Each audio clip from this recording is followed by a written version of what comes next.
Hope you all are doing well.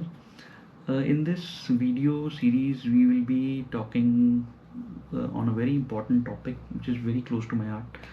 Being a doctor, it is very close to my heart, and along with being a car enthusiast, that is about safety. Safety, specifically about cars. So this will be a two-part series. In this part, we will be talking about safety and aspects related to it, how how you see your car is safe, what is active safety mechanism, passive safety mechanism, all those things, and then specifically about airbags and seatbelt, we will be talking about it in the next video. So let's start the video. So there are a lot of misconceptions about safety. There are a lot of terminology which is to be understood, and this may be your go-to video as a source on safety aspects related to cars. So road safety broadly है क्या? Road safety is combination of three vectors. It is safer roads, then it is safer driver, then it is safer vehicle. सो तीन component मिलके एक safe environment बनाते हैं. Safer road हो गई, safer vehicle हो गया, और सेफर ड्राइवर हो गया. तो व्हीकल स्पेसिफिकली हम कार के बारे में बात कर रहे हैं. तो अब जब पहले आ जाता है रोड सेफ्टी. अब रोड सेफ्टी के अंदर रोड सेफ रोड्स में हम क्या देखते हैं? सेफ रोड्स में हमारे रेगुलेटरी अथॉरिटीज़ हैं, NHAI है, स्टेट हाईवेज़ हैं, BROs हैं. तो वो एक पर्टिकुलर सिविल इंजीनियरिंग में या के हिसाब से गाड़ियों के कार डिज़ाइन रोड को डिज़ाइन करते हैं. तो उसमें हमें सेफ़र रोड्स मिलती हैं, जिसमें कि हम कह देते हैं कई बार कि यार हमारी गाड़ियों में, हमारी रोड्स में ये कमी है, हमारी रोड्स में मार्किंग्स नहीं है, हमारी रोड्स में ट्रैफिक के साइंस क्लियर नहीं है, डेडिकेटेड मोटरवे नहीं है, डिज़ाइन पुअर है, रोड क्वालिटी पुअर है, बॉटलनेक्स हैं, पॉट होल्स हैं. बहुत बारी बात होती है हमारी इसके बारे में. सो ये डिज़ाइन और ये सारी चीज़ें हमारे कंट्रोल में नहीं है. They are in the regulatory control. तो समय समय पे NHAI और authorities they do audits and they recognize the bottlenecks, they recognize spots where there are more accidents, and they take the requesty action. बहुत NGOs भी हैं जो इसमें हेल्प करती हैं. सो सेफर रोड्स के लिए हम अथॉरिटीज़ को अवगत करा सकते हैं, या हम उनको कहीं पे भी अगर फ्लॉ हुआ है तो उसके बारे में जानकारी दे सकते हैं, so that they can improve the road infrastructure. तो उसमें सब चीज़ें होती हैं. 4 लेन मार्किंग्स होगी, ठीक है, फॉगी कंडीशन में कैसे गाड़ी चलेगी उसके लिए हो गया, बैरियर्स हो गए. So there are lot of things. Stray animals हमारे यहाँ पे एक नई चीज़ है, तो उनसे बचाव के लिए क्या क्या करना चाहिए रोड सेफ्टी के अकॉर्डिंगली. रोड्स का डिज़ाइन कैसे हो, बैरियर्स हो. तो वो चीज़ें हमारे हाथ में नहीं हैं ज़्यादातर. बट सेफ़र व्हीकल या सेफ़र कार ये हमारे हाथ में है, और सेफ़र ड्राइवर बनना भी हमारे हाथ में है. मैं हमेशा बोलता हूँ कि be a defensive driver, follow safety rules. Test match opener की तरह आप गाड़ी चलाएं, जिसमें वो जैसे टेस्ट मैच ओपनर बॉल को लीव करता है, वैसे ही हम रहें. हमें कोई जल्दी नहीं है पॉइंट A से पॉइंट B में पहुँचने की. हमें डिफेंसिव ड्राइवर बनना है, और अपनी गाड़ी में डैश कैम ज़रूर लगाएं, जिससे कि एक तरह का हमारे पास एविडेंस कलेक्ट हो जाए, क्योंकि आजकल रोड रेज बहुत है, और एक तरह का प्रूफ रहता है जब हम गाड़ी चलाते हैं.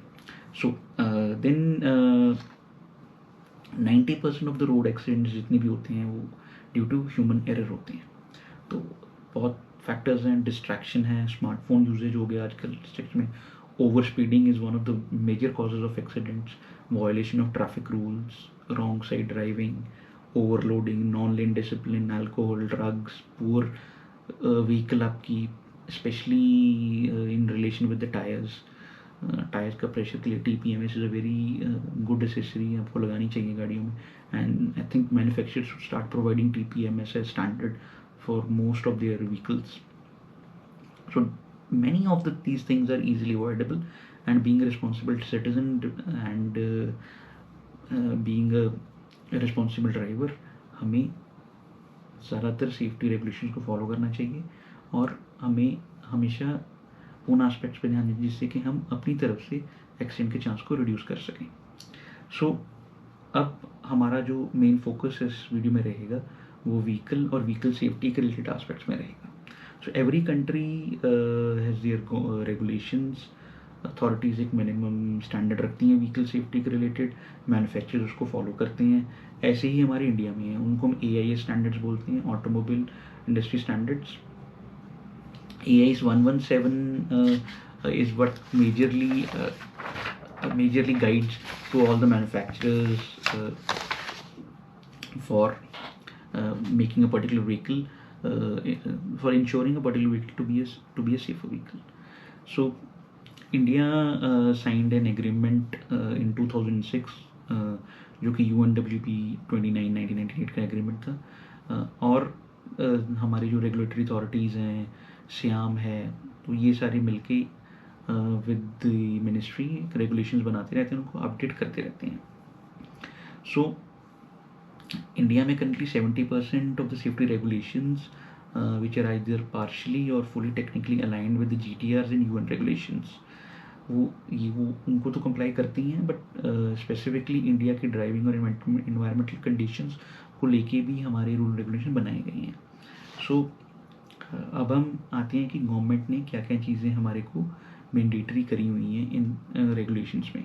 तो रिसेंटली 1 अप्रैल 2019 में ABS मैंडेटरी हुआ, फिर जुलाई 2019 में rear parking sensor, driver air bag, front driver air bag, speed warning system, seat belt reminder, rear parking sensor, manual override to central locking, ये मैंडेटरी हुई। फिर 2022 जनवरी में आते हुए dual front air bag standard हो गए। EAC भी स्टैंडर्ड करने की बात चल रही है। I am not sure whether it is been made standard, but because of the GNCAP and BNCAP regulations, अगर आप उसको में 5 स्टार स्कोर करने हैं तो आपको EAC स्टैंडर्ड तो चाहिए होगा। तो बेसिकली EAC तो सब ऑलमोस्ट सब गाड़ियों में आएगा ही आएगा, और आ भी रहा है। 1 अक्टूबर से हमारे यहाँ पे एक पाथ ब्रेकिंग चीज़ हुई है ऑटोमोटिव सेक्टर में, जो कि भारत NCAP को इम्प्लीमेंट करा गया। अभी तक भारत NCAP की तरफ से कोई हमारे को क्रैश टेस्ट रेटिंग मौजूद अवेलेबल नहीं कराई है। May be in coming months we will see manufacturers and BNCAP updating about the crash test which happened in the BNCAP facility. So BNCAP जब लॉन्च हुआ था उसके अंदर प्रेस कॉन्फ्रेंस में हमें ये बताया गया था कि 30+ products from different manufacturers have been sent to BNCAP। List दी गई है टेस्टिंग के लिए, वो भी ग्रेजुअली विद टाइम हमारे को अपडेट होगा। सो अब हम आगे चलते हैं सेफ्टी सिस्टम्स में। तो हमारी गाड़ी में 2 तरह के सेफ्टी सिस्टम्स होते हैं, active safety system, passive safety system. तो जैसे कि नाम बता रहा है, पैसिव, एक्टिव। गाड़ी हमारे पास जो हमने खरीदी वो बन के आई, उसके अंदर जो चीज़ें मौजूद हैं, जो कोई परमानेंट है, जिसको हम चेंज नहीं कर सकते, या जो चीज़ें हमें एक्सीडेंट जब हो जाता है उसमें बचा लेती हैं, तो उनको पैसिव बोलते हैं। एक्टिव में ये है कि एक्सीडेंट होने जा रहा है, उसमें हमारी मैन्यूवरेबिलिटी या हमारी कोशिश के अलॉन्ग विद जो वो एक्टिव चीज़ होती है, एक्टिव सेफ्टी सिस्टम होता है, वो उस एक्सीडेंट के जो इम्पैक्ट है उसको कम कर देता है या उसको अवॉइड करने में हमारी हेल्प करता है। पैसिव में बेसिक अगर हम सिंपल टर्म्स में बोलें तो पैसिव जो हमारे सेफ्टी सिस्टम है, that mitigates the consequence of an accident during and after the impact. जो हमारा एक्टिव सेफ्टी सिस्टम है वो हमें एक्टिवली हेल्प करता है जिससे कि हम एक्सीडेंट को अवॉइड कर सकें। अगर एक्सीडेंट बिल्कुल अनअवॉइडेबल है तो उसका इम्पैक्ट को रिड्यूस कर देता है, वो एक्टिवली काम करता है। जो पैसिव है वो पैसिवली काम करेगा। सो पैसिव सेफ्टी सिस्टम्स में हम क्या क्या इंक्लूड करते हैं? पैसिव सेफ्टी सिस्टम्स में आ जाते हैं हमारे airbags, seat belts and deformation zones. I will repeat again, passive safety systems includes airbags, seat belts and deformation zones. So active safety systems में अगर हम सिंपल बात करें, एक्टिव सेफ्टी सिस्टम्स अवॉइड और mitigate an accident pre impact, so before it happens और when contact is made. So active के अंदर कौन से आ जाएंगे? ABS आ जाएगा, EAC आ जाएगा, ESP आ जाएगा, और हमारे जितने भी ADAS के सिस्टम्स हैं वो सारे आ जाएंगे, जैसे कि AEB है, LK है, TPMS भी इसी के अंदर आ जाता है, ड्राउजीनेस डिटेक्टेशन भी इसके अंदर आ जाता है। फिर हमारे जो रेडार्स और कैमराज हैं, blind spot detector, front parking sensors, ये सारे हमारे एक्टिव सिस्टम्स में आ जाते हैं। सो क्योंकि जो एक्टिव सिस्टम्स हैं वो कॉन्स्टेंटली मॉनिटर कर रहे हैं परफॉर्मेंस को, व्हीकल की सराउंडिंग्स को। आप अपनी ब्रेक मारी, आपका एबीएस काम करेगा, आपकी गाइड साइडवेज को मूव कर रही है तो आपका उस टाइम पे ईएससी काम करेगा। जब आप डाउन हिल जा रहे हैं तो आपका हिल होल्ड या हिल असिस्ट काम करेगा। So they constantly monitor the performance and surroundings of the vehicle and they can prevent accidents from happening all together. जैसे कि AEB है, वो एक्सीडेंट होने से बचा पाएगा, आपको हिट नहीं करने देगा। LKE हो गया, लेन कीप असिस्ट, आपको लेन से बाहर नहीं जाने देगा। तो ये सारी चीज़ें हमें एक्टिवली हेल्प करती हैं। सो पैसिव में हमें जैसे बात की एयरबैग की, सीट बेल्ट की, डिफॉर्मेशन जोन्स की। सो एयरबैग से हमें पता है वो एक तरह का बैलून या कुशन है, जब एक्सीडेंट होता है वो फिर खुलता है, ठीक है। तो वो आपको गाड़ी की जो फ्रंटल डैशबोर्ड उससे टकराने से बचाता है, आपको सेफ रखता है। सीट बेल्ट आपको अपनी पोजीशन पे रखती है।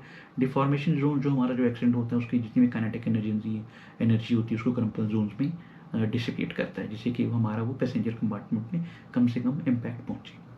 सो अब एक्टिव सेफ्टी सिस्टम्स में अगर हम उसको माने तो एक तरह का ड्राइवर, जैसे कि ड्राइवर, व्हीकल एंड एनवायरनमेंट, ये एक तरह का कंट्रोल लूप बन जाता है, ठीक है।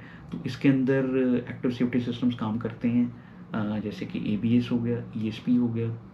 ABS जो है वो अब हमारे टाइम नहीं, most popular active safety system in cars is ABS। Then ESP या ESC उसका एक एडवांसमेंट है। ABS आपको गाड़ी जब हम ब्रेक मारते हैं उसको स्टीयर करने में हेल्प करेगा। ESC keeps your car stable in many condition, जो आपने देखा होगा गाड़ी की ब्रोशर्स में भी होता है, गाड़ी टेढ़ी जा रही है और ESC एक्ट कर रहा है, वो सीधा दिखाती हैं हमारी गाड़ी अगर ESC होगी तो सीधा जाएगी, अगर ESC नहीं होगा तो टेढ़ी मुड़ जाएगी। And main objective of ABS is to minimize stopping distance and braking and to avoid wheel locking to maintain drivability of the vehicle. And सबसे पहले जो ABS यूज़ हुआ था वो बॉश ने यूज़ किया था in trucks and Mercedes Benz S class. ABS only works during longitudinal panic breaking.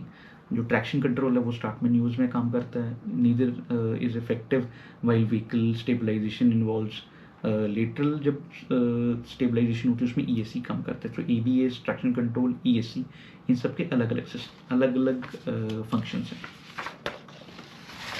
सबसे पहले जो ESC यूज़ हुआ था गाड़ियों में, ESC was developed by again Mercedes Benz and Bosch. अब तो ESC स्टैंडर्ड आ ही रहा है मोस्ट ऑफ द गाड़ियों में। हालांकि जो मैन्युफैक्चरर्स हैं या क्रैश टेस्टिंग प्रोटोकॉल्स वाले हैं वो यही बोलते हैं कि ESC, ABS और ट्रैक्शन कंट्रोल सबको एक कॉम्बिनेशन में यूज़ करना चाहिए। So over the past decades, passive safety systems like seat belts, airbags, deformation zones, they have really made major contribution in road safety. मुझे लगता है कि आगे आने वाले समय में एक्टिव सेफ्टी सिस्टम्स पे ज़्यादा ध्यान दिया जाएगा और हमारी गाड़ियों में ये सिस्टम आने वाले टाइम में इंडिया में भी काफ़ी कॉमन हो जाएंगे। So now let's get to the another aspect of car safety.